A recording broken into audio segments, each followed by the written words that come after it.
खासदार साहेबांच्या दादाची खुर्ची इकडे घ्या.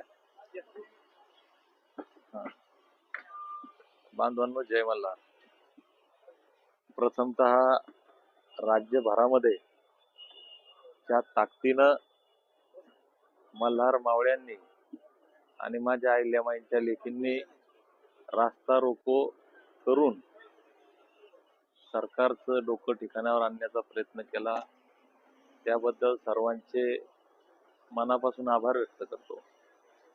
सर्वांची दिलगिरी व्यक्त करतो की 8:30चा टाइम होता, परंतु आपल्या समाजाचे नेते माजी खासदार आदरणीय विकास महात्मे साहेब हे या ठिकाणी आलेले होते. त्याच पद्धतीनं गणेश दादा हाके आणि पंढरपूर माड्याचे आमदार अभिजित दादा पाटील ही मंडळी इथं आलेली असल्यामुळे थोडंसं लेट झालो. आजचा 15वा दिवस बांधवांनो. डॉक्टर वैद्यकीय पथक सगळे इथं बसलेलं होतं. CS साहेब असतील, प्रायव्हेट हॉस्पिटलचे डॉक्टर्स असतील, आणि ते सगळे सांगत होते तब्येतीच्या बाबतीमध्ये. रात्री 2 वेळा तब्येत बिघडली होती. सिरियस आहे, परंतु समाजाचं प्रेम, समाजाच्या सदिच्छा ज्या ताकदीनं सोबत आहेत, त्याच्यामुळे मला काही होत नाही, मी खंबीर आहे. उद्या 2 तारखेला आपला जो ठरल्याप्रमाणे उद्या एक बैठक आपण या ठिकाणी घेतली होती. मी उद्या सरकारला 12 वाजेपर्यंतचा टाइम दिला होता माझ्या वतीनं. मी सांगितलं होतं की माझं कोणतं शिष्टमंडळ नाही, आता जे काय डायलॉग करायचा एकतर इथं माझ्याशी करा किंवा इथं या जागेवर येऊन करा.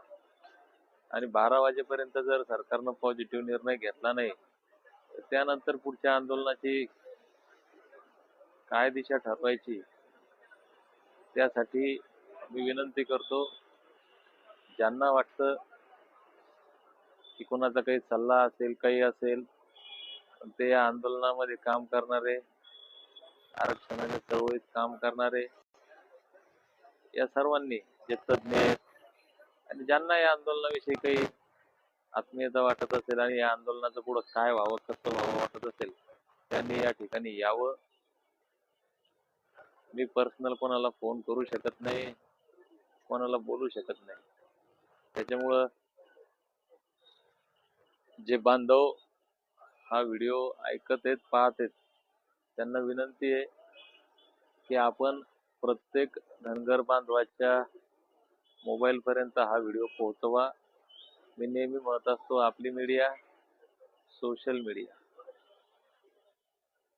बाकी माझ्या तब्येतीची काय परिस्थिती आहे तुम्हाला उद्या इथं पाहायला मिळेल.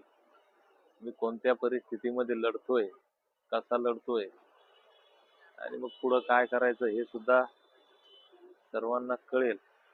त्याच्यामुळं परत एकदा विनंती करतो की हा मेसेज प्रत्येक धनगर बांधवापर्यंत पोहोचवा.